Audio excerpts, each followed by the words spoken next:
Carne de peixe de verdade. Rica fonte de ômega 3, o que favorece a saúde cognitiva. Carnes de frango de verdade. Contém proteínas de alta qualidade, proporcionando órgãos saudáveis e músculos fortes, para elevar as taxas de desfiles de beleza.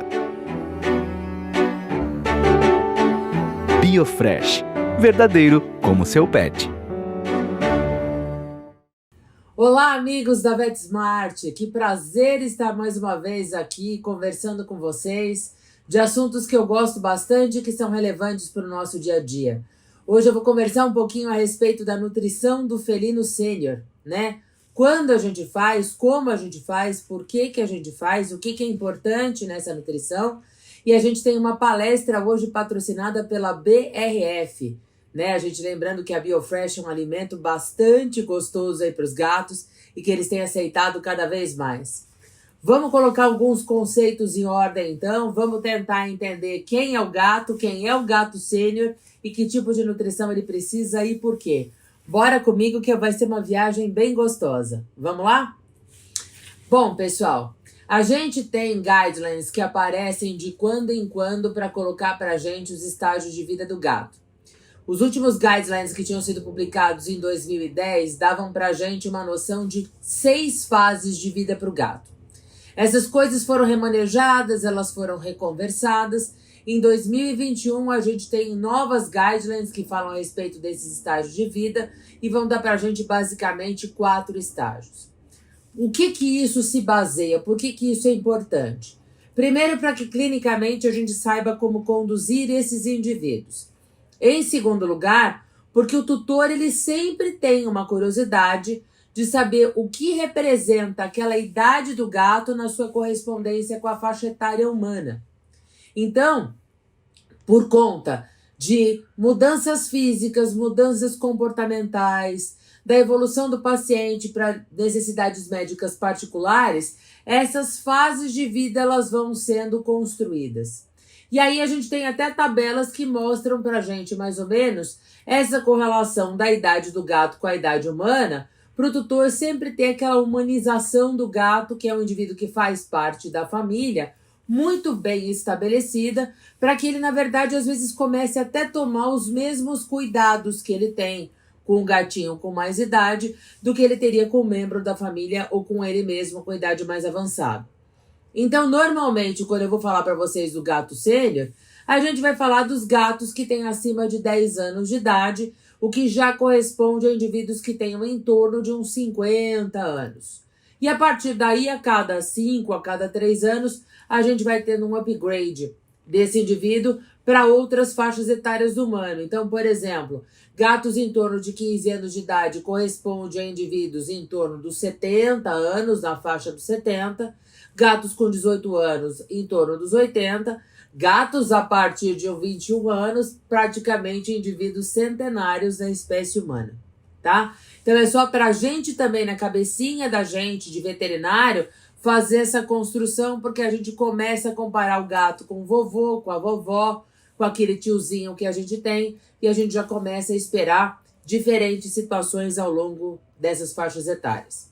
Segundo a Associação de Hospitais Americanos e segundo a IAAFP, nas guidelines que foram construídas agora em 2021, as 4 faixas etárias que a gente tem para o gato são a kitten, ou seja, o filhote, o jovem adulto, o adulto maduro e o indivíduo que é o sênior. O indivíduo sênior é aquele indivíduo que vai albergar o gato na faixa senil, na faixa geriátrica.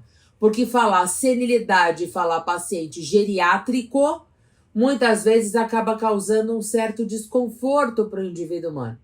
Então, por conta disso, já pensando também numa situação um pouco mais empática, a gente vai chamar esse gato de um gato sênior, que é esse gato com mais de 10 anos de idade. Existe uma faixa, que não é uma faixa etária, é uma fase de vida, que é a fase terminal da vida, o end of life, que ele é muito variável para cada indivíduo de acordo com situações que a vida lhe tenha proporcionado. Então hoje, pessoal, eu vou dar enfoque para vocês, para esse senhorzinho aqui que vocês estão vendo, que é o gatinho com mais de 10 anos. Esses gatinhos com mais de 10 anos de idade, que são esses gatos sênior, eles vão ter requerimentos que são definidos individualmente. Esse é um cuidado que a gente tem que ter. Porque tem muitos gatos que tiveram uma vida cheia de perrengue e, na verdade, quando eles chegam com 10 anos de idade, eles têm sinais notórios de envelhecimento. Por conta de doenças inflamatórias, por conta de quadros mórbidos que eles tenham sofrido na vida. Pode ser que esse indivíduo ele venha um pouquinho mais desgastado do que outros. Então, esses indivíduos, talvez, eles precisem fazer uma abordagem como um paciente idoso propriamente dito. Tem outros gatos que vêm muito bem. Tem muitos gatos que vêm plenamente saudáveis, que não vêm com quadros inflamatórios definidos, que não vêm com quadros mórbidos, que não vêm com afecções. E esse indivíduo talvez se comporte como um indivíduo um pouco mais jovem organicamente. Então não adianta eu querer dizer para vocês que todo gato sênior vai ter um requerimento fechado num quadrado. Isso vai ser variável, então cada gato vai ser avaliado individualmente e a gente vai definir para cada situação ou para cada conjunto de situações quais são os requerimentos desse indivíduo. O que a gente normalmente vai lembrar é que quando esse indivíduo ele entra nessa fase dos 10 anos de idade, ele já tem um pouquinho de redução de capacidade funcional, porque isso é uma coisa que a gente vai ganhando com o passar da vida, porque tem células que começam a não ser mais repostas. Então esse indivíduo não tem uma capacidade funcional plena que ele tinha quando ele tinha 1 ano. Mas muitas vezes isso é uma coisa oculta, isso não é uma coisa que clinicamente se perceba, então a gente vai trabalhar com aquilo que clinicamente a gente percebe. Lembrando que essa modulação desse comportamento ou dessa apresentação individual tem como variáveis a genética do próprio indivíduo, a saúde que ele teve desenvolvida ao longo da vida e, é claro, o ambiente ao qual ele é exposto. Agora, é justamente pelo fato da gente saber que já existe essa redução de capacidade funcional que esse indivíduo ele precisa passar por um acompanhamento periódico, né? Então, os exames geriátricos, né? A consulta geriátrica, lembrando que geriatra é o médico e o paciente é o paciente geriátrico. Esse acompanhamento precisa ser feito de forma periódica, precisa ser feito de forma sistemática, para que a gente, a cada consulta, realize pequenos ajustes de acordo com o que vai acontecendo com a vida desse indivíduo. Então, normalmente, esse acompanhamento a partir dos 10 anos de idade deve ser um acompanhamento semestral e a gente tem aquele checklist para esse indivíduo, né? A gente faz uma boa anamnese, um bom exame físico, alguns exames laboratoriais, alguns exames de imagem, para a gente ir traçando as estratégias e fazendo esses ajustes pontualmente para cada gatinho de uma forma muito particular, fazendo uma sintonia fina, que na verdade acaba sendo a grande jogada do geriatra veterinário, como é do geriatra humano. Quais são os objetivos que a gente vai ter para esse paciente como veterinários? Eu tenho que ter um indivíduo que mantenha massa corpórea e principalmente que mantenha massa magra. Eu não quero que esse indivíduo perca massa magra, eu não quero que ele engorde demais, eu não quero que ele emagreça muito. Então, um dos objetivos é manter esse indivíduo mais estável com relação à sua massa corpórea. A gente também vai trabalhar na tentativa de prevenir ou minimizar a evolução de processos crônicos. Então, eu tento prevenir o avanço da doença renal crônica. Eu tento minimizar ou desacelerar a sua progressão. Eu tento fazer exames periódicos para verificar se esse indivíduo não tem uma doença que me prenuncie uma doença cardíaca, que me prenuncie uma doença inflamatória intestinal, que prenuncie um quadro oncológico. E é claro, se esse indivíduo já tem algumas manifestações clínicas, eu tento atenuar essas manifestações clínicas. O indivíduo que eventualmente apresenta tosse, o indivíduo que apresenta cansaço, o indivíduo que começa a emagrecer ou engordar, o indivíduo que começa a ter alterações no apetite, o indivíduo que bebe muita água e urina muito, são coisas que eu preciso avaliar para tentar evitar transtornos causados por essas manifestações. Para isso, quando esse indivíduo vem para a gente vai fazer um exame físico completo e nessa avaliação desse exame físico, a gente tem os sinais vitais. Então, a gente vai pensar na temperatura desse indivíduo, a gente pensa na frequência cardíaca e no ritmo cardíaco, a gente vai pensar na frequência respiratória e no padrão respiratório desse indivíduo, E a gente vai pensar na perfusão tecidual, né? Que nos é dado muitas vezes pelo TPC, pela coloração das mucosas e pela pressão arterial.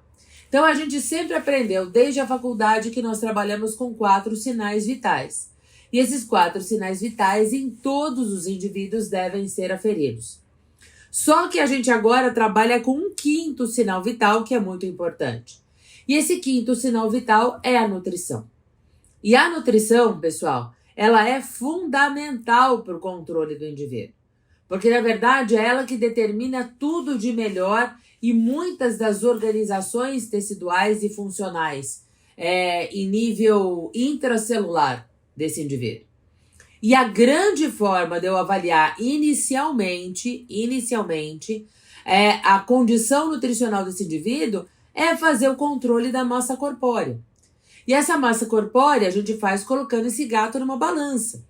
Então, a cada consulta que ele vem, ele deve ser pesado.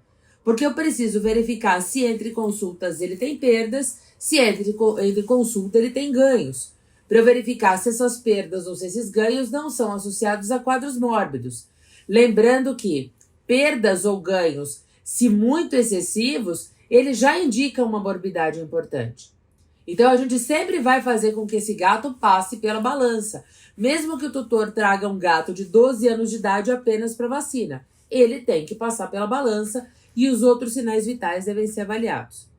Só que a gente há muito tempo já evoluiu nessa avaliação do estado nutricional do indivíduo. Então, não é só avaliar a massa corpórea. Eu também vou avaliar o score de condição corporal desse indivíduo. Eu quero verificar se, apesar dele estar todo pesado todas as vezes que ele vem, eu quero verificar como que está a constituição desse corpo. Esse indivíduo tem um peso que eu considero um peso normal, ou é um indivíduo que ele tem sinais de perda de estrutura corpórea ou ele tem ganho de estrutura corpórea? É um indivíduo que é normal, magro, muito magro, caquético. É um indivíduo que é normal, sobrepeso, obeso ou superobeso. Porque eu tenho que trabalhar com condições que, inclusive, geram essas condições corporais diferentes. E a outra coisa que eu não posso esquecer é que eu também tenho que avaliar não só o score de condição corporal desse indivíduo, mas também o seu índice de massa muscular. Porque a massa magra do gato ela deve ser mantida. A gente não pode achar que todo indivíduo que é pesado, a massa muscular dele está bem. O obeso, por exemplo, é um indivíduo que se movimenta pouco e que atrofia muito a musculatura. Então você tem um indivíduo super obeso, num score de condição corporal máximo, que é um indivíduo que quase arrebenta a balança a hora que a gente coloca ela ali em cima, porque a balança quase não consegue ver o peso do gato, porque ele já está ultrapassando limites inimagináveis, mas a hora que eu palpo esse gato, eu percebo que ele não tem massa muscular. Lembrando que a massa mais importante para ele, efetivamente, é a massa magra. Então, vamos lembrar que esse score de condição corporal, a gente tem scores que vão até 5 e a gente tem scores que vão até 9. O score que vai até 5, você tem um indivíduo que tem as palavras que estão escritas aqui. Você tem um indivíduo que está com peso ideal, se ele tiver em 3. Você tem um indivíduo que está com subpeso ou está magro, se ele tiver um score 2. E você tem um indivíduo que está caquético, que é o indivíduo que está com o score número 1. Se ele for um indivíduo que está com peso acima do normal, então o número 4 é o indivíduo em sobrepeso e o número 5 é o indivíduo obeso. Se você não está acostumado a avaliar os gatos com relação ao score de condição corporal, você usa essa escala de 5 porque ela é fácil. Você tem um indivíduo que está bem cobertinho, ele tem uma linearidade quando você olha ele de cima. Você tem um indivíduo que você consegue palpar as costelas, mas você não consegue vê-las. Você consegue até palpar os ossos, você não consegue vê-los. Esse é o indivíduo ideal.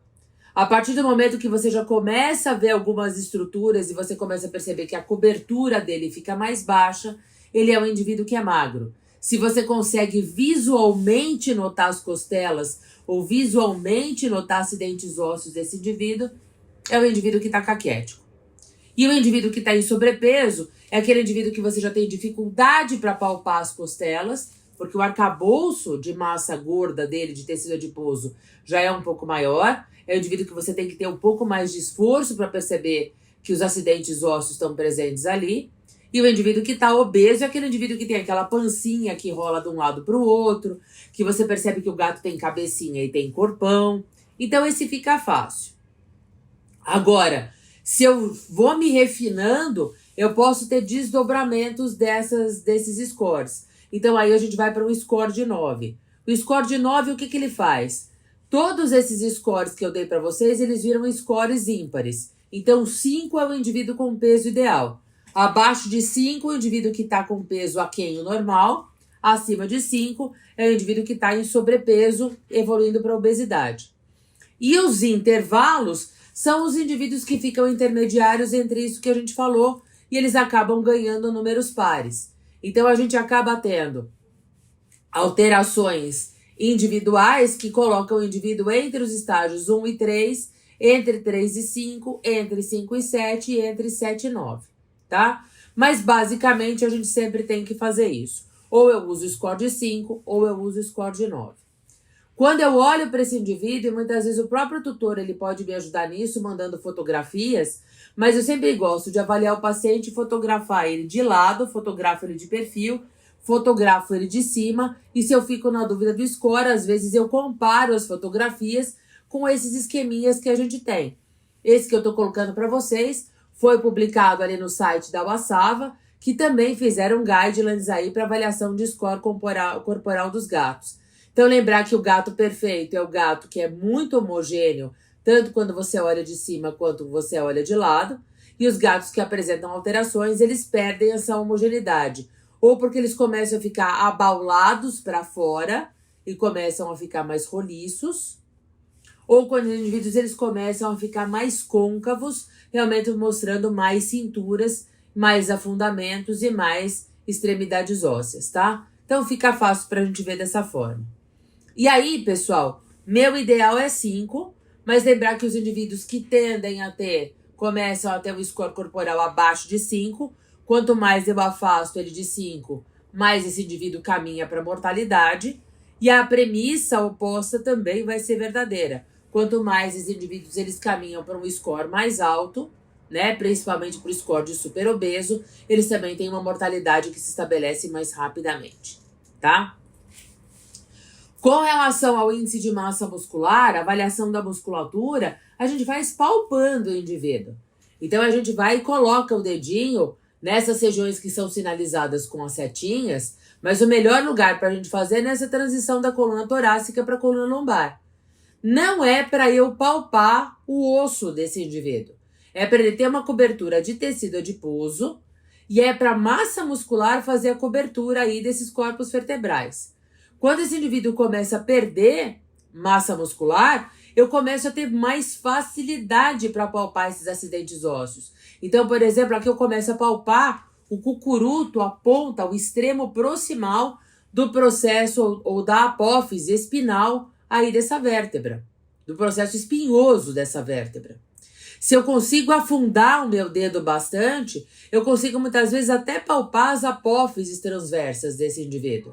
Então, quanto mais eu tenho facilidade para palpar as estruturas ósseas que têm que ter uma cobertura adiposa e muscular, menor é o índice de massa muscular desse gato, que normalmente varia de 1 a 4. Lembrando que eu tenho um indivíduo que é o 4, que tem uma massa muscular normal, e à medida que ele vai perdendo massa muscular por uma perda leve, moderada ou severa, eu vou ter um índice de massa muscular de 3, 2 ou 1, tá? E aqueles indivíduos, a gente percebe muito bem o indivíduo que perdeu muita massa muscular, porque você percebe uma atrofia muito importante da musculatura e acidentes ósseos começam, inclusive, a ser notados, mesmo que você não palpe o indivíduo. O indivíduo que perde muita massa muscular, a gente fala que ele tem sarcopenia. E existe, muitas vezes, você bate o olho no gato e você fala, esse gato está sarcopênico. Porque você consegue ver, por exemplo, o processo ósseo aqui da crista do occipital, fica muito perceptível. E o gato que faz sarcopenia, ele enxuga muito a musculatura massetérica. Então, vocês conseguem perceber os arcos zigomáticos pronunciados. E esse gato, ele tende a ficar com uma carinha mais triangular, né? Esse daqui era o Bartolomeu, um indivíduo com uma sarcopenia bem importante em decorrência da idade e de um processo oncológico. A sarcopenia, ela é um fator prognóstico negativo para a maior parte das doenças, mas ela também é um fator de mortalidade mais próxima para os indivíduos com idade mais avançada. Então aqui vocês conseguem ver essas fotos que foram publicadas no trabalho do Freeman de 2011, né? Ele é da Universidade de Tufts, nos Estados Unidos. Então a gente consegue perceber um indivíduo que tem uma cobertura bem feita, é aquele gato que é mais arredondadinho aqui em cima, e o indivíduo que tem uma sarcopenia avançada, que ele começa a ficar com aquele formato de quilha, né? Você olha ele de frente, a coluna dele parece um telhadinho triangular. E existe uma outra coisa que envolve, né, muita dúvida para muitos indivíduos, com relação à diferença entre caquexia e sarcopenia. A caquexia é aquela perda de peso severa, é aquele score corporal mais baixo, é o score corporal 1. É aquele indivíduo que não tem nem massa gorda e nem massa magra, e ele perdeu peso, normalmente com uma perda associada a um quadro mórbido, alguma doença. A sarcopenia é a perda da massa muscular independente de doença. Então, como eu comentei com vocês, eu muitas vezes tenho um indivíduo que ele vai ter perda de massa muscular porque ele é um indivíduo obeso. O indivíduo obeso fica muito pesado, é muito difícil para ele se movimentar, ele começa a ficar muito mais tempo em repouso, ele faz atrofia muscular, ele fica sarcopênico por conta da obesidade. Você tem alguns indivíduos que têm deficiência nutricional. O indivíduo dá para o cara uma ração ruim. O indivíduo dá para esse indivíduo uma dieta caseira com pouco aporte proteico de proteína de origem animal. O indivíduo faz do gato um vegano. São gatos que ficam sarcopênicos, mesmo que eles não tenham uma doença, um quadro mórbido definido. Agora, a sarcopenia, pessoal, ela é muito comum da gente observar no indivíduo idoso por conta de variações que acontecem nutricionais dentro da idade, por conta do despreparo para cuidar da própria nutrição do idoso, mas também por conta de doenças que ele pode ter. Qual é o problema da sarcopenia? É que a sarcopenia é consumo muscular. Então, o indivíduo que fica sarcopênico, ele perde força muscular. E se ele perde força muscular, ele começa a comprometer a sua atividade física. E o próprio processo de interação dele com outros indivíduos, com o ambiente, com a vida, começam a sofrer um decréscimo, um declínio importante. Então, a sarcopenia, ela envolve a pior faceta do envelhecimento, que é a síndrome da fragilidade do indivíduo. É aquele leão que não consegue mais caçar, é aquele gato pequeno no mato que não consegue fugir de um predador, é o indivíduo que começa a ter dificuldade para ter os seus recursos atingidos de forma adequada, é o indivíduo que não se movimenta bem, ele queria muito olhar o mundo de cima, mas ele não consegue mais subir, porque ele não consegue fazer a escalada.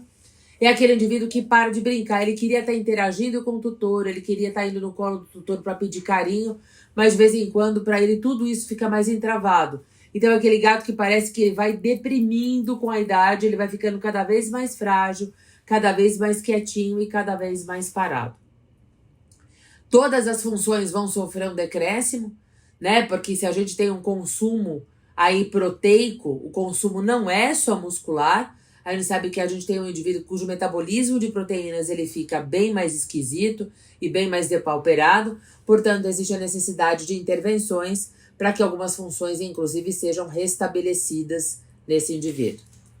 E esse daqui é o indivíduo sarcopênico clássico, né? Você bate o olho no gato e esse gatinho é uma aula de anatomia. Você percebe que ele tá pele e osso, ele também tá caquético, mas a gente percebe que ele perdeu massa muscular. Então eu consigo ver o arco zigomático, a crista do occipital. Vocês estão vendo a escápula dele inteira, inclusive a espinha da escápula. Vocês veem a cabeça do húmero. Vocês veem as costelas fazendo impressão. Vocês conseguem ter impressão da coluna desse gato. Vocês conseguem perceber como ele está delgado nessa região. Conseguem ver ilho, conseguem ver isquio. Então são gatos que efetivamente apresentaram uma depressão muscular muito importante, tá? Percebe até o olhar triste do próprio gato. E aí, a gente vai ficar sempre de olho nisso. Então, lembrar que esse quinto sinal vital é aquela coisa que tem que chamar a atenção do veterinário. Né? A gente fica preocupado em colher 630 exames de sangue, em fazer vários procedimentos e de vez em quando a gente não percebe o quanto desse gato precisa de um suporte nutricional mais adequado.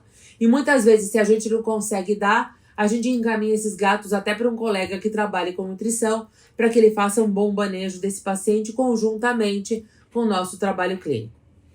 Aqui vocês têm um exemplo, estou colocando o Bartolomeu aqui de novo, né? O Bartolomeu era um gato obeso, que quando ele começou a fase senil dele, a fase sênior dele, ele começa com esse score corporal, que era um score corporal de 9 mesmo, de 8 para 9. Então aqui estava o Bartolomeu. Aí vocês começam a perceber que o Bartolomeu ele começa a perder condição corporal, né? Essa condição corporal que começa a ser perdida foi por conta da própria idade e de algumas alterações da idade, como alteração de locomoção, já começar a apresentar dor crônica e tudo mais. Então vocês já percebem o Bartô aqui com um score corporal bem mais baixo do que ele estava. Aqui ele estava com 9 quilos, aqui ele já estava com 6 quilos. Vocês conseguem perceber, ó, os acidentes ósseos da face muito mais pronunciados, né? Inclusive a perda da qualidade do próprio pelame. E aqui a gente evolui para o Bartô numa fase mais quase terminal dele, que vocês percebem que realmente a qualidade, né, corporal fica muito bem notada aqui nesse indivíduo.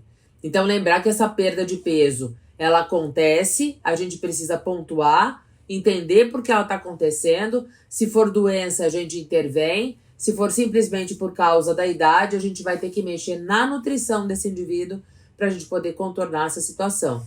Mas lembrar que quanto mais esse quadro avança, mais perto do término, mais perto da despedida esse gato chega.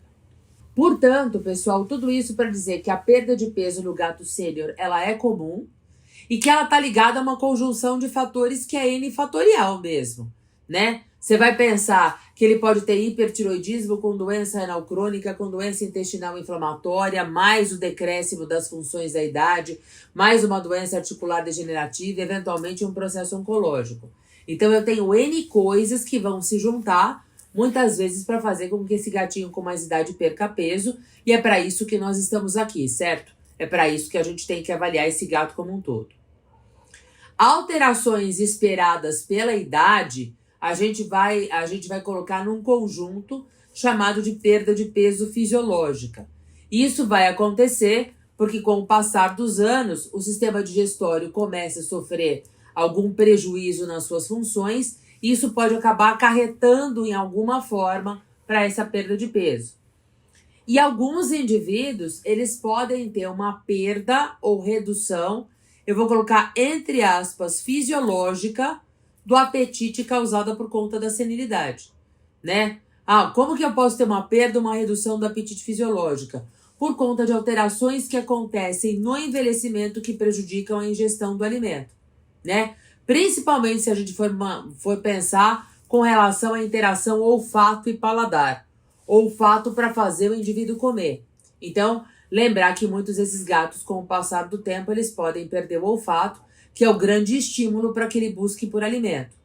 Tem indivíduos que começam a ter alterações, que são alterações, muitas vezes, do ciclo sono-vigília. Tem indivíduos que começam a dormir muito mais e se emagrece muito no sono, né? A gente tem secreção da leptina, que é o hormônio da saciedade. Então tem gatos que começam a ficar mais sonolentos, começam a ter mais horas de sono, começam a perambular muito menos pela casa e por conta disso eles também acabam perdendo o apetite. Com relação à perda de peso patológica, é óbvio que ela vai estar ligada às afecções da idade e às comorbidades que se estabelecem. Toda vez que a gente fala em comorbidade é quando eu tenho doenças associadas no mesmo indivíduo. E aqui eu tenho 2 exemplos clássicos de 2 pacientes meus. A gente tem aqui à esquerda de vocês uma gatinha velhinha, né, que eu trato toda semana. Essa daqui é a Grace. A Grace é uma gatinha que tem doença renal crônica associada com doença intestinal inflamatória. Então, eventualmente, ela entra em crise da doença intestinal inflamatória. Essa crise acaba fazendo com que ela meio que agudize ou meio que descompense da doença renal. E é o momento que o apetite dela, que é muito bom, sofre um decréscimo. E aí a gente tem que fazer uma intervenção.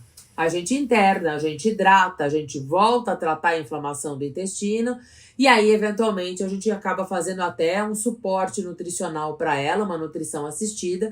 Vocês estão percebendo aqui a Grace com uma sondinha nasoesofágica para fazer a alimentação dela durante a internação. A gente consegue colocar a Grace em dia e aí ela fica bem ainda por algum tempo. E aqui ao lado a gente tem o Pingo que também tem comorbidades, ele tem hipertiroidismo associado à doença intestinal inflamatória, associado à doença renal crônica. E todas as vezes é a mesma coisa, o hipertiroidismo dele está sob controle. Mas a hora que ele descompensa da doença intestinal inflamatória, ganha vulto a doença renal, ele fica uns dias sem comer, emagrece, desidrata, a gente coloca a casa em ordem e deixa ele no lugar de novo. O que eu posso dizer para vocês é que eu estou trabalhando com esses indivíduos há mais de 6 meses, eles estão no melhor momento deles essa semana, e tudo isso graças ao fato de que a gente contorna os problemas pré-existentes, mas a gente sempre trabalha com a nutrição desses gatos. Vamos pensar então que hoje eu não vou falar de doença para vocês, eu quero conversar com vocês um pouquinho então a respeito dessa perda de peso fisiológica. Essa perda de peso fisiológica, em primeiro lugar, vai estar arraigada às alterações do sistema digestório que vão acontecer na evolução da vida. Então, quais são os prejuízos funcionais que a gente tem à medida que a gente começa a envelhecer e que a gente vai inserir esse gato, inclusive, dentro de uma conotação do indivíduo sênior, tá? A gente vai pensar inicialmente em alterações absortivas. A gente vai ter uma digestão um pouco mais difícil do contingente proteico. A gente normalmente não tem diminuição da absorção de proteína, mas a gente vai começar a digerir com mais dificuldade a proteína que precisa ser absorvida no intestino. Por que isso acontece? Porque à medida que a idade avança, o gato ele começa a produzir menos suco gástrico, ele começa a produzir menos ácido clorídrico que é colocado dentro desse suco gástrico. E aí a gente sabe que aquele fracionamento inicial da fibra, da matéria proteica que está no estômago, pode ficar um pouco mais difícil e pode acabar, de certa forma, prejudicando a absorção dessa proteína no intestino pelo fato dela não vir tão fracionada ou tão liquefeita, tá? Então, o grande problema com relação à proteína começa pelo fato dessa digestão ser um pouco mais dificultada e não tão bem elaborada. Se ela vier bem fragmentada, ele absorve bem. Se ela não bem fragmentada, a gente começa a ter um prejuízo. Ele vai sim diminuir a absorção das gorduras, né? Então isso por si só já é importante para que ele tenha perda de peso e para que ele fique sarcopênico. Acaba absorvendo menos proteína, mesmo que o mecanismo seja indireto, e acaba absorvendo menos gordura, então ele emagrece. Só que a gente vai ter outros problemas ligados a essa diminuição dessas absorções. Primeiro, porque eu tenho várias substâncias que são lipossolúveis, inclusive vitaminas muito importantes e ácidos graxos que são absorvidos sob a forma de gordura. Então, o que vai acontecer? Tem muito indivíduo que vai ter conflito porque vão faltar para eles vitaminas lipossolúveis. E as principais substâncias que são absorvidas com as gorduras são justamente as vitaminas que têm efeito antioxidante. Vitamina A, vitamina E.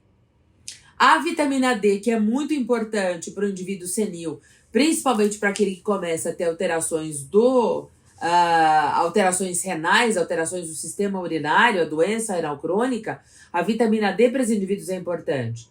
E esse indivíduo vai ter mecanismos intrarrenais para fazer hipovitaminose D, mas ele também pode ter mecanismos periféricos desfavorecendo a sua absorção. Então a gente sempre precisa ficar de olho com relação a isso. E é claro, lembrar que o indivíduo com mais idade é um indivíduo que é uma bomba de radicais livres. Então ele precisa de substâncias antioxidantes, né? Então a partir do momento que substâncias que são antioxidantes, fora as vitaminas lipossolúveis, também deixam de ser absorvidas por esse gato, esses radicais livres acabam tendo um impacto maior e a progressão da senilidade acaba sendo mais acelerada. A gente não pode esquecer que o principal antioxidante que a gente tem no organismo se chama glutationa. E a glutationa, ela já é escassa no gato. O gato já é uma espécie que produz menos glutationa do que as outras espécies. E para ela ser produzida, ela requer de substratos que são aminoácidos, como o ácido glutâmico, a glicina e a cisteína. Então, se eu tenho indivíduos que absorvem menos proteínas, muitas vezes eles vão acabar tendo uma menor produção também de aminoácidos, e essa produção da glutationa também pode acabar sofrendo um prejuízo. Então, a atuação de radicais livres desse indivíduo acaba sendo muito maior. Outra coisa que acontece é que esses indivíduos têm um tempo de esvaziamento gástrico mais lento. O gato pode ser que ele demore mais para esvaziar o estômago. Então, muitas vezes, ele começa a comer menos porque ele se sente saciado por mais tempo. Então, alguns indivíduos, muitas vezes, podem ter um retardo desse esvaziamento gástrico, também desfavorecendo a sua nutrição. Eles acabam tendo, compensatoriamente, maior motilidade do intestino delgado. Então, substâncias absorvidas do intestino delgado, fora a gordura e as proteínas que a gente já comentou ali atrás, também podem sofrer um prejuízo na sua absorção. Vamos pensar aqui na água e nos seus solutos, principalmente as vitaminas hidrossolúveis e os minerais. A musculatura lisa sofre uma denervação progressiva. Então, alguns indivíduos vão começar a ter um tempo de parada maior dentro do cólon. Então, eles vão demorar para esvaziar o estômago, tem maior motilidade do delgado, então o que precisa ser absorvido no delgado às vezes não é absorvido de forma adequada. E quando chega no intestino grosso, eu tenho um novo tempo de parada, porque a musculatura lisa começa a funcionar de forma menos dinâmica. O que vai acarretar? Pode acarretar numa maior absorção daquele contingente de água que não foi absorvido no intestino delgado. Porque o cólon, na verdade, ele corrige esses desajustes absortivos hídricos. Então, o que vai acontecer? Se as coisas ficam mais tempo paradas no cólon, um primeiro efeito que eu tenho é uma absorção maior de água aí, que pode ressecar o bolo fecal e pode levar esse indivíduo a começar a desenvolver a constipação tão frequente no paciente com mais idade.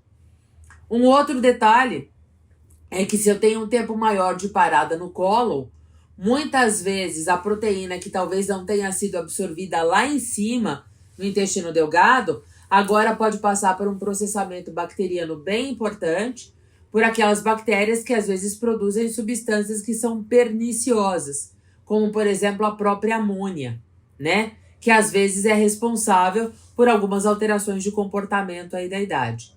Então, tudo isso vai se somando. Isso às vezes pode acabar levando esse gato a comer menos. Ele come menos porque o estômago está mais cheio por mais tempo, ele acaba comendo menos porque ele está constipado, então ele não tem vontade de comer porque ele tem um pouco de mal-estar. Talvez ele coma menos porque ele começa a fazer um excesso de amônia circulante, que acaba gerando um pouco menos de vontade de se alimentar, acaba comprometendo um pouco o apetite.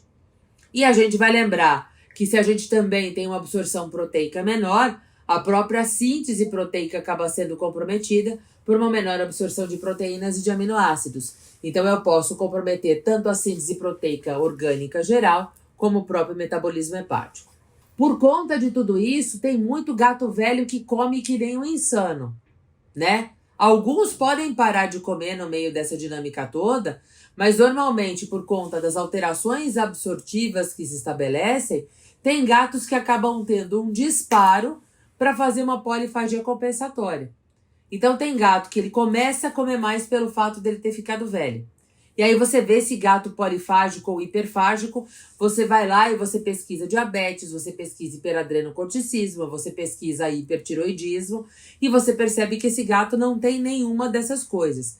Ele simplesmente está tentando fazer uma equiparação ao que ele normalmente não absorve, o organismo dele sinaliza, esse gato funcionalmente responde bem, então ele vai comer mais. Então essa redução digestória de nutrientes essenciais pode fazer com que esse indivíduo tenha uma necessidade um pouco mais voraz. Então ele acaba tentando comer um pouco mais para manter as suas necessidades metabólicas, as suas necessidades energéticas. Se ele não faz isso sozinho, a gente percebe que isso está acontecendo justamente porque aquela balança mostra, o ECC, o IMM vão mostrar isso para mim. Então agora eu vou ter que aumentar o aporte calórico para esse gato. Então agora eu vou calcular que por dia ele vai ter que comer pelo menos 25% a mais do que ele comia antes de entrar nessa fase. Ah, mas se ele não está comendo muito, como eu faço? A dieta vai ter que ser uma dieta que forneça nutrientes, que ele absorva de uma forma melhor e vai ter que oferecer para ele uma maior quantidade de quilocaloria por menor massa de ingesta que ele faça. Portanto, a dieta que vai ser indicada para esses indivíduos tem que ser uma dieta palatável, altamente digestível, de alta digestibilidade, rica em calorias e rica em proteínas. Vamos lembrar que esses indivíduos eles podem ter o comprometimento do olfato por conta da idade, né? Aqueles sensores nasais eles começam a ficar um pouco menos sensíveis aí a odores diferentes e muitos gatos acabam desenvolvendo oligosmia ou anosmia. Oligosmia é a diminuição do olfato, anosmia é a perda do olfato. Se ele não sente cheiro, muitas vezes ele não come. Então, o ideal é que a ração que seja oferecida para esse indivíduo idoso seja uma ração atraente, com odores muitas vezes mais fortes, para manter uma estimulação do olfato. Lembra que os sensores, quanto mais estimulados, mais eles demoram para se deteriorar. Então, a gente tenta estimular mais com odores que sejam um pouco mais atraentes aí para o gato, para favorecer aí a vontade dele de comer. Agora, quando eles perdem o olfato, pode ser que eles comecem a refutar comida. E tem indivíduo que às vezes para de comer e não volta mais. Então, lembrar que se os gatos eles refutam todos os tipos de alimento, às vezes uma intervenção é necessária, que é a colocação de uma sonda para a alimentação desse gato. Lembre-se que as odontopatias elas são muito frequentes na idade e a gente acaba desmerecendo. É muito engraçado porque às vezes até o veterinário tem medo de recomendar um tratamento periodontal para o gato, porque o gato tá mais velhinho. Gente, mas se ele tá velhinho, aí que a gente tem que limpar essa boca, diagnosticar problemas, extrair os dentes que tiverem lesões absortivas, porque isso gera dor. Se isso gera dor, esse indivíduo começa a fazer uma mastigação antiálgica e depois ele para de se alimentar. E se ele for sensibilizado por causa da dor, depois talvez ele não volte mais a comer. Então eu preciso fazer avaliação da cavidade oral, eu preciso fazer profilaxia dental, eu preciso fazer o tratamento periodontal e preciso remover aqueles dentes em que já haja indícios de absorção das raízes ou aquela lesão famosa da reabsorção odontoclástica felina, tá bom?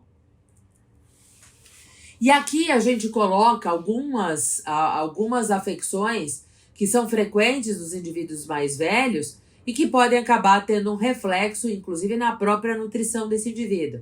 Então, as enteropatias crônicas, que podem ser as doenças inflamatórias intestinais, podem ser os linfomas alimentares. A gente pode ter a doença renal crônica, que acaba comprometendo a própria ingestão do indivíduo, mas que é uma doença catabolizante. O hipertiroidismo, que é catabolizante, diabetes mellitus, a mesma coisa, processos neoplásicos que também aumentam muito o consumo calórico do indivíduo, a disfunção cognitiva que faz o gato ficar perdido, às vezes ele esquece o que é comer, ele esquece o que é prato, ele esquece onde fica o comedouro dele, as doenças periodontais, mas principalmente aquelas com reabsorção, porque geram dor, e a própria doença articular degenerativa, porque muitos gatos não se mexem muito porque dói andar. Então, eles começam a restringir a utilização de seus recursos vitais. Eles não vão tanto à caixa sanitária, eles não bebem tanta água, eles não se alimentam tanto, porque para locomover, toda a engenharia demora. Então, a gente precisa reconhecer tudo isso, manejar tudo isso e garantir a ingestão por esses gatos. Bom, até então, resumindo, o que eu tenho?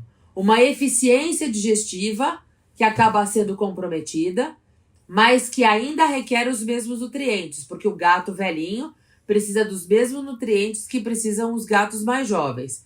Então, a gente vai oferecer os mesmos nutrientes, mas talvez eu precise mexer na proporção desses nutrientes, na quantidade individual de cada um e na quantidade do quanto esse gato efetivamente ele vai comer.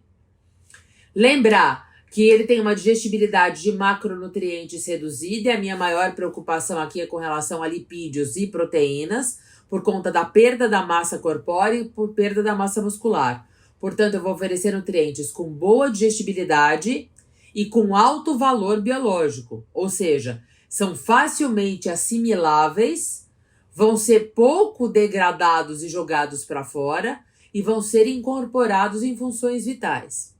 E lembrar que eu sempre preciso verificar se esse indivíduo é polifágico, porque se ele for polifágico, talvez ele faça uma absorção energética muito grande e fique obeso. Então, nesses polifágicos, quando eu mudo a dieta, eu preciso observá-los com cautela para que a gente não desvie um lado para o outro e não cause um problema adicional por conta da obesidade. Lembrem que esses indivíduos, por conta da própria idade, de comorbidades, eles podem ter depleção de reservas, portanto, eles fazem catabolismo senil, que é normal, pelo que a gente acabou de postular, e também podem fazer o catabolismo por conta das doenças que eles têm. Então, a gente sempre fica de olho se há perda de peso, desenvolvimento de caquexia ou desenvolvimento de sarcopenia. Lembrem que o comprometimento do olfato e da cavidade oral podem atrapalhar a busca voluntária pelo alimento. E a gente vai lembrar que, portanto, por conta de tudo isso, a alimentação do gato mais velho também tem que ter uma energia alta, contabilizando com pelo menos 15% de gordura. Com relação às proteínas, existe um mito que foi colocado, fake news total, né? E se trabalhou muito tempo com isso, de que talvez fosse interessante a dieta do paciente mais velho ter restrição proteica para prevenir a doença renal. Ou para se esse indivíduo já tiver uma doença renal de estágio 1, para retardar a evolução para outros estágios. E que talvez essa restrição proteica beneficiasse o animal sadio para que ele não desenvolvesse a doença renal. Com todo o conhecimento que a gente tem na atualidade, a gente sabe que não é isso que faz a doença renal acontecer, não acontecer, progredir ou não progredir. A gente sabe que o gato vai precisar de muita proteína até fases muito avançadas da vida dele, inclusive até fases mais avançadas da própria doença renal. Portanto, não se faz mais restrição proteica só pelo fato do indivíduo estar velho. Tem trabalhos já publicados desde a década de 95, mas há uma repetibilidade disso e trabalhos muito mais consistentes na atualidade, que mostram que não tem nenhuma evidência científica que suporte que essa redução sistemática de proteína para esses pacientes mantenha esse indivíduo saudável por mais tempo ou vivo por mais tempo. Portanto, a gente não faz restrição proteica até que ele tenha alguma morbidade que justifique essa restrição e na fase em que essa restrição seja justificadamente prescrita.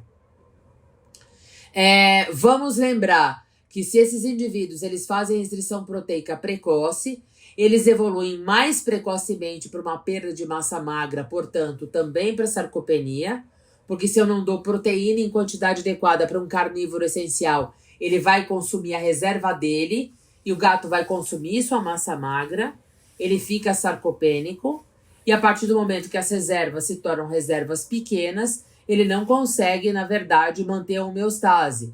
Então, ele começa a evoluir para quadros de estresse físico que acabam determinando doenças nesse paciente ou agravando doenças que ele já tem.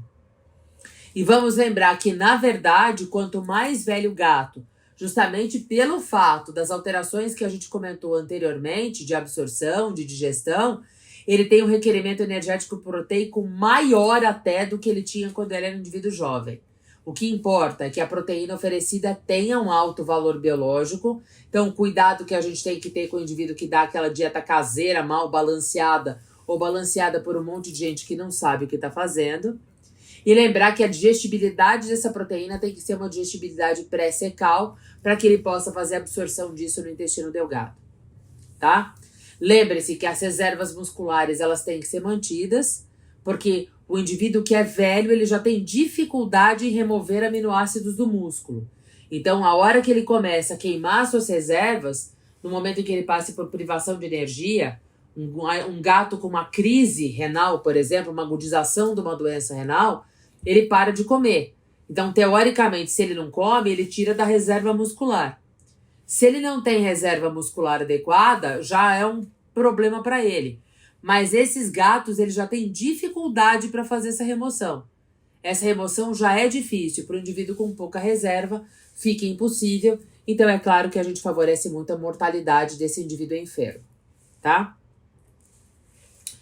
Outra coisa importante para a gente colocar é a terapia antioxidante, a terapia de nutracêuticos. Será que é importante fazer administração de antioxidantes e de nutracêuticos para esse indivíduo que é mais velhinho? É fundamental. Qual o sentido disso? Começando com a terapia antioxidante, pessoal, existem vários antioxidantes que a gente pode utilizar dentro da dieta que podem favorecer o indivíduo em diferentes âmbitos. O indivíduo mais velho, ele tem células que morrem mais rápido. Ele tem disfuncionalidades. É um indivíduo que tende a ter um status inflamatório mais alto. Então, cada vez que eu tenho uma lesão celular ou uma lesão de uma membrana celular, lembra que a gente vai começar a produzir substâncias que são radicais livres. E os radicais livres são, na verdade, moléculas que apresentam na sua última camada um elétron que não tem pareamento com ninguém. Então, para ele poder ficar mais estável, ele rouba o elétron de uma outra molécula e ele instabiliza ou desestabiliza aquela próxima molécula ou aquela próxima membrana, por exemplo. Então, todo indivíduo que começa a produzir radical livre, ele tem uma tendência a produzir cada vez mais radical livre e ter mais dano celular conjunto e progressivo. Então, a terapia antioxidante ela serve para isso. Porque o que o antioxidante faz? Ele é uma molécula que vem e doa um elétron para o radical livre e estabiliza essa molécula e ele diminui o dano em âmbito molecular ou em âmbito celular no organismo. Vários antioxidantes podem ser colocados dentro da dieta. Fosfatidilcerina, ômega 3, ômega 6, vitaminas A, C e E, L-carnitina, S-adenosilmetionina e vários outros. Quem a gente mais conversa, de quem a gente mais fala, é o ômega 3, né? Mas a gente tem outras possibilidades de coisas que podem ser colocadas dentro da nutrição ou como suplementação para esses indivíduos. E que vantagem Maria leva? Vamos pensar no que a gente já conhece, principalmente com relação ao ômega 3. O ômega 3 ele é nefroprotetor. Ele diminui a pressão intraglomerular, ele ajuda no controle da pressão arterial, ele vai diminuir o estresse oxidativo do indivíduo que tem doença renal crônica, principalmente nas fases 1 e 2, que é a fase em que a doença ainda consegue ser desacelerada, porque 3 e 4 já não consigo fazer mais nada. Mas se eu faço o diagnóstico precoce, estágio 1 e estágio 2, ômega 3 para esse indivíduo desacelera a doença e a gente tem uma progressão muito mais longa, um intervalo muito maior entre os estágios iniciais e os estágios terminais. Lembrar que esse estresse oxidativo também existe no indivíduo que tem hipertiroidismo. Existe no indivíduo que tem uma doença cardíaca. Eles gastam muita energia por um quadro hipermetabólico ou por uma funcionalidade cardíaca exagerada. Então eu consigo manter esse indivíduo mais estável a despeito da aceleração promovida pelos processos até que eu consiga controlá-los. Tem efeito condroprotetor. Então ele diminui o dano articular, o dano à cartilagem articular. Então, ele pode ser associado a outros fatores condroprotetores naqueles indivíduos mais velhos que já têm uma tendência maior à doença articular degenerativa ou à própria doença articular degenerativa por si só. E lembrar que acaba tendo um efeito anti-inflamatório, né? E que para aqueles processos de inflamação geral que tem o indivíduo mais velho, vai muito bem, principalmente quando eu tenho um indivíduo obeso, que é o cara mais inflamado que vocês vão conhecer na vida. Agora, existem outras coisas que a gente também pode fazer nesses indivíduos.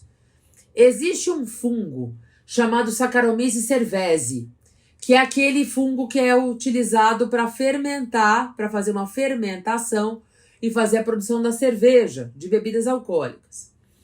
Esse Saccharomyces cerevisiae, se a gente fizer uma elaboração bem feita do que ele pode produzir pela sua parede, a gente pode obter dois grupos de substâncias extremamente importantes, que são os mananos, ou também chamados de manano-oligosacarídeos, que são os MOS, e os beta-glucanos. No que a gente ganha vantagem aí? Os beta-glucanos, eles são carboidratos que vêm da parede desse fungo, e os beta-glucanos eles têm um efeito muito interessante dentro do intestino. Quando eles entram no intestino, eles vão marcar as bactérias perniciosas. Eles vão grudar nessas bactérias perniciosas da microbiota ruim do intestino, favorecendo a sua identificação pelo sistema imune e fazendo com que esse sistema imune otimize o seu serviço no controle dessas bactérias.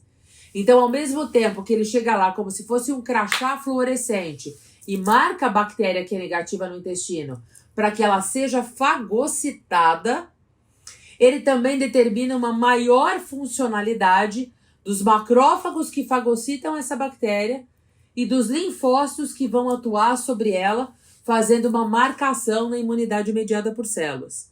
Então, a gente melhora a imunidade intestinal e a gente já controla disbioses por aqui. Por que isso é importante para o indivíduo velhinho? Porque o indivíduo velhinho, muitas vezes, ele tem doença intestinal inflamatória, ele tem um linfoma alimentar. E a hora que eu controlo a disbiose, muito mais fácil controlar essas medicações, até com doses mais baixas de imunossupressores. Principalmente o controle da própria doença intestinal inflamatória. E eu não vou esquecer que as disbioses também são importantes por desajuste da própria doença renal crônica. Então, a partir do momento que eu consigo controlar a microbiota intestinal, coisa que os beta-glucanos fazem muito bem, eu consigo até ter um controle melhor da própria doença renal crônica. Não só desaceleração do processo, mas também com um controle da própria fase em que o indivíduo se encontra, tá? Então, pessoal, a gente pode fazer uso desses beta-glucanos, tanto sob a forma de medicamentos, a gente consegue encontrar isso em medicamentos, em comprimidos, mas também a colocação desses beta-glucanos dentro do próprio contingente alimentar. Os manano-oligosacarídeos, que são fibras colocadas aí na dieta, né, são os MOS, eles acabam tendo também duas funções. A primeira função é uma função voltada para as bactérias positivas do intestino. As bactérias positivas vão se alimentar dessas fibras e a partir do momento que elas processem essas fibras, elas se multiplicam, elas ficam em maior número do que as bactérias negativas e elas produzem, a partir do metabolismo que é acionado, substâncias que têm efeito tanto microbicida, controlando as bactérias que são perniciosas, quanto substâncias que têm efeito anti-inflamatório e imunomodulador no intestino, como também elas conseguem ter um efeito trófico para as células do epitélio intestinal. O que é isso? Elas servem de combustível para multiplicação celular. Então, elas têm o objetivo ou a função de controlar a microbiota negativa residente, de melhorar a permeabilidade dessa mucosa, tornando essa mucosa mais impermeável à entrada ou adesão dessas bactérias. E elas ainda têm efeitos de produzir substâncias que não só controlam o crescimento bacteriano, como também, se as bactérias presentes suscitam inflamação no intestino, elas diminuem esse status inflamatório do intestino.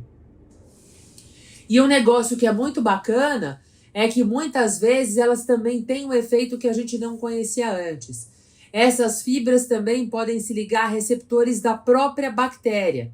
A bactéria perniciosa, ela se liga em alguns sítios dentro do intestino, dependendo da expressão de receptores. E essas fibras, elas se encaixam nesse receptor, que é o que vocês estão vendo aqui, e não permitem que agora a bactéria se ligue no seu receptor no intestino.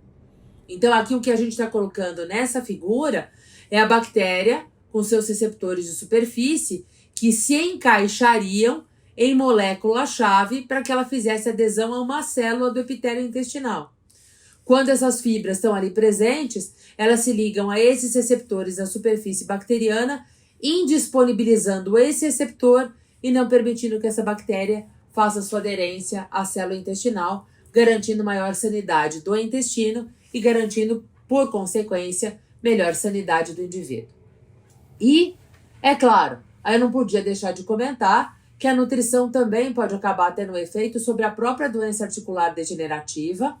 Em primeiro lugar, se eu ofereço proteína em boa quantidade para esse indivíduo e ele mantém massa muscular, a própria doença articular degenerativa tem uma progressão mais lenta, porque ele tem sustentação, né? Então eu tenho um desconforto um pouco menor, uma movimentação anormal menor entre as peças articulares, mas eu posso fazer uso da própria nutrição para oferecer para esse indivíduo substâncias que têm efeito condroprotetor, que são nutracêuticos.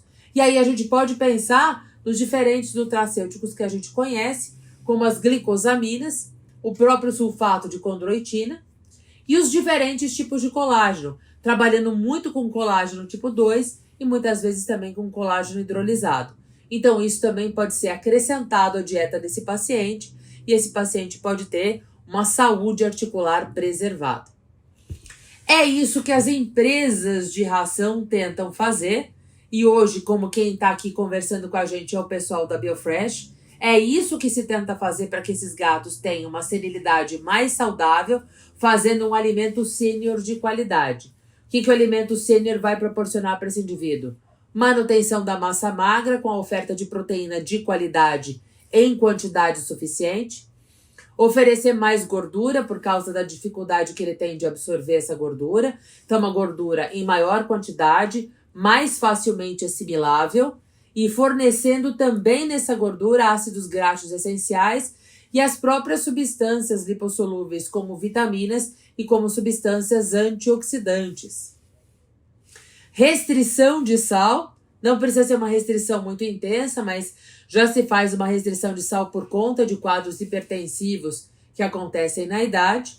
Um alimento com alta digestibilidade, um alimento com alto valor biológico, enriquecido com todos aqueles nutracêuticos, enriquecido com manano-oligosacarídeos, enriquecido com beta-glucanas e enriquecido com fibras das mais diferentes modalidades, favorecendo inclusive esse indivíduo a não desenvolver o próprio quadro de constipação, mas o próprio efeito que a gente pode ter dentro do intestino desses gatos. Então é isso que a gente tem que fazer, a gente faz isso com carinho, a gente faz isso com amor, a gente seleciona para cada indivíduo um alimento que lhe seja mais agradável e eu posso dizer para vocês que a Biofresh é um alimento extremamente palatável, os gatos eles gostam bastante, então a gente consegue proporcionar muitas vezes saúde e prazer ao mesmo tempo. Quais são as nossas regras para tanto?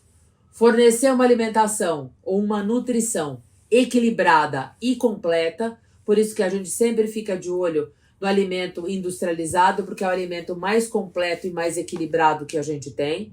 Quem quiser fazer a nutrição caseira pode fazer, mas tem que pesquisar um nutricionista que seja um nutricionista bom, não simplesmente um cara da moda, tem que ser um cara bom, que saiba o que está fazendo, que estudou nutrição veterinária para não cometer erros de extrapolação entre espécies e principalmente fornecendo para esse indivíduo toda uma suplementação que sua comidinha não vai ter. Entra bastante suplemento no meio da jogada.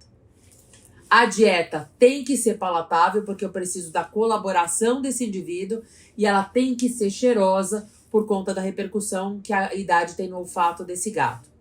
E o meu objetivo é manter o peso corporal ideal, manter um caráter fecal normal, um cocôzinho bonito que saia todos os dias, que seja lustroso, ele não pode ser nem uma coisa muito dura, nem uma coisa muito mole. Então eu tenho que manter aquele equilíbrio fecal e tenho que manter a pele e a pelagem desse gato saudáveis. Minhas sugestões. Lembrar que ao invés de colocar a comida à vontade para o gato ir comendo o dia inteiro, a gente consegue melhorar a disponibilidade digestiva desse gato, oferecendo o alimento diário de forma fracionada entre 3 e 6 refeições por dia. Para mim, o melhor número ele fica entre 4 e 6, né? Mas 6 eu ainda acho mais bacana, porque a gente dá pequenas porçõezinhas e a gente inclusive faz com que esse gato se movimente mais para depois vir pegar o alimento mais vezes. A gente tem que garantir ingestão de água, que também faz parte da nutrição desses gatos. Lembrando que os gatos velhos, eles são mais propensos à desidratação. Lembrar que eles já são historicamente insensíveis à sede e quando eles ficam velhinhos, muitas vezes eles não têm mecanismos de disparo e eles acabam desidratando mesmo. Então lembrar que a gente precisa mantê-los hidratados para manter o rim saudável, evitar a constipação. E para isso eu posso fazer tanto a utilização da água mesmo, maior número de potes, do tipo de pote que ele gosta, aquelas ofertas diferentes que a gente faz para o gato, mas lembrar que o alimento úmido acaba sendo muito bem-vindo também para melhorar essa performance de ingestão hídrica. E que a mudança de dieta ela não pode ser brusca. O gato fez 10 anos, então do dia para a noite ele vai mudar da dieta que ele estava comendo de um adulto maduro para um indivíduo idoso. Não, não é assim. A gente nunca faz uma mudança brusca ou repentina. Primeiro porque posso causar aversão ao alimento, posso causar anorexia, mas também posso causar um distúrbio à microbiota, determinando diarreia, determinando vômito, e eventualmente até mesmo perda do apetite. Vira um efeito dominó e o gato evolui para anorexia só porque você tentou mudar a comida dele. Isso não pode acontecer. Então a gente vai fazer uma troca gradual ao longo de no mínimo 2 semanas, mas dependendo do indivíduo até por um período mais longo. Normalmente o que a gente faz? Nos primeiros 4 dias, oferecer 80% do alimento habitual e 20% do novo alimento. A partir do 5º, 7º dia, a gente vem para 40% do novo, 60% do antigo. Posso até chegar a oscilar nos 50%, 50%. Nos dias subsequentes, a gente já consegue fazer uma inversão. Então, entre o 8º e 10º dia, 60% do novo alimento, 40% do anterior. Entre 11º e 13º, 80% do novo, 20% do anterior. E a partir do 14º dia, apenas o novo alimento em 100%. Pode demorar mais para fazer? Pode, pessoal, não tem problema. O tutor tinha acabado de comprar um saco de 3 quilos do alimento anterior. Pode fazer essa troca mais gradual ao longo de 4 semanas e 8 semanas que vai dar certo também, tá? Não é sangria desatada, dá para fazer isso com calma, sem ninguém ser prejudicado no meio do caminho. Se o gato, por qualquer motivo, né, ao longo do processo da vida dele para de comer, a gente já tem feito um bom uso dos orexígenos, que são medicamentos que estimulam o apetite. Gato velhinho a gente não paga para ver. Ele parou de comer, a primeira coisa é verificar se ele não tem náusea ou dor. Trata náusea, trata dor. Se não identifica náusea ou dor, ou a gente já tomou conta disso, agora a gente vai prescrever um estimulante de apetite. Para mim, quadros que são mais brandos, eu começo com a ciproptadina. Eu gosto de guardar mirtazapina na manga. Então, a gente sempre vai começar com a ciproptadina. E eu sempre começo com a menor dose possível. Então, eu começo com 2 miligramas por gato a cada 24 horas. E vejo como ele responde. Se ele não responder, aí eu pulo para a mirtazapina. A mirtazapina por via oral, normalmente eu faço 2 miligramas por gato a cada 48 horas. E se for transdermal, 4 a 5 miligramas por gato a cada 48 horas. O efeito ele tem que ser automático. Você deu remédio, tem que bater a larica no dia e esse gato tem que comer. Se ele não responder à medicação, ele precisa ser avaliado com relação a outras causas para ele não querer comer. E se ele não aceitar, aí ele realmente vai ter que fazer a colocação de uma sondinha. Importante lembrar que a nutrição ela é crítica e que ela afeta todas as células do corpo. Então, que a nossa lição de casa tem que ser muito bem feita para eu manter esse gato saudável, com longevidade, uma sobrevida longa e com qualidade de vida. Tudo isso que eu falei, vocês conseguem dar uma estudada dentro desses papers, que são os papers que têm uma base melhor para as coisas que eu acabei colocando, que são as guidelines do cuidado do gato sênior, dos estágios de vida do gato e do acesso nutricional ao gato, tá? Eu fico à disposição de vocês pelas redes sociais, vocês sabem onde me encontrar. Espero que tenha trazido para vocês informações importantes e aguardo vocês para o nosso próximo encontro. Um beijo grande, obrigada VetSmart e obrigada BRF. Até mais. Boa noite, pessoal, tudo bem? Sou a Maiara, da Comunicação Científica da BRF Pet, responsável pela fabricação da Biofresh. Gostaria de agradecer a todos os presentes nessa palestra de hoje, espero que vocês tenham aproveitado. Gostaria de agradecer também a professora Malê pela excelente palestra ministrada. Então, hoje vamos conhecer um pouquinho mais sobre Biofresh. Então, Biofresh possui aí uma alta inclusão de ingredientes frescos e uma tecnologia de conservação 100% natural que eleva aí a nutrição canina e felina ao seu mais alto patamar, de maneira mais natural e segura possível. Quando a gente pensa nas principais características da linha Biofresh, a gente vai ter, então, alta inclusão de ingredientes realmente frescos na formulação. Então, as carnes, as frutas, os legumes e as ervas, eles entram in natura, né, da maneira como a gente encontra na nossa cozinha, dentro da nossa receita. Ela também é uma linha que não contém aromatizantes, corantes e conservantes artificiais. Ela é conservada naturalmente através da adição de antioxidantes naturais e também apresenta atmosfera controlada, contribuindo também com a sua conservação natural. Quando a gente pensa, né, olha aqui a nossa linha Biofresh Gatos, a gente vai ter as principais características da linha como um todo presente, mas a gente também vai ter uma linha Gram-Free, que conta com uma fonte alternativa de carboidrato, que é a ervilha. O nosso portfólio hoje é composto por alimentos para animais castrados e não castrados, atendendo a todas as fases de vida, filhotes, adulto e sênior. Então, para filhotes, a gente vai ter aqui o sabor salmão ou frango, tá? Para adultos não castrados, o sabor salmão ou frango também. E para castrados, a partir dos 6 meses, o sabor salmão e frango. Para o gato sênior, né, a partir de 7 anos, a gente vai ter, então, a linha no sabor frango ou peixe branco. Os principais benefícios da linha são estimular o paladar, né, do carnívoro com a carne fresca. A gente também vai ter a questão do trato urinário saudável, que a linha apresenta um equilíbrio de minerais e controle de pH, fezes firmes e com odor reduzido, já que a gente usa proteína de alta absorção e também extrato de yuca, saúde oral favorecida, a gente tem a inclusão do hexametafosfato de sódio, que auxilia na redução da formação do tártaro, e também tamanho ideal de partícula, para facilitar a mastigação e apreensão.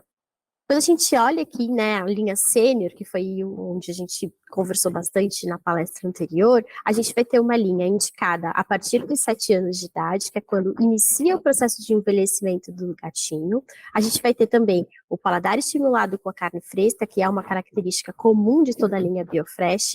É um alimento que contribui com a longevidade saudável e também com a saúde renal e cardíaca. Também auxilia na questão de trato urinário saudável, então também foi desenvolvida com equilíbrio de minerais e controle de pH. Tem a palatabilidade reforçada, que é uma característica bem importante aí na perda de apetite do gato sênior, e também articulações protegidas, além de auxiliar na manutenção corporal ideal.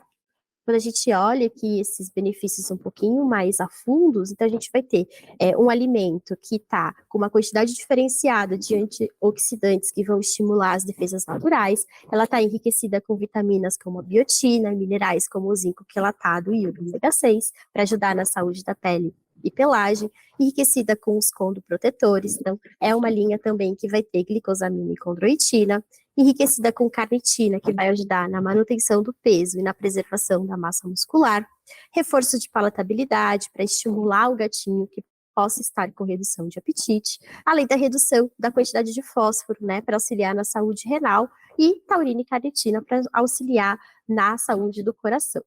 Além disso, outros benefícios e diferenciais que a gente vai ter nessa linha é a adição de fibra de cana-de-açúcar, que vai ajudar na eliminação dos pelos ingeridos, a adição de probióticos para auxiliar também na saúde intestinal, está enriquecido com DHA, através da farinha de algas, para auxiliar na função cognitiva, estimula o paladar, então ela também é feita com carne fresca, e é indicada aí para gatinhos seniores castrados ou não.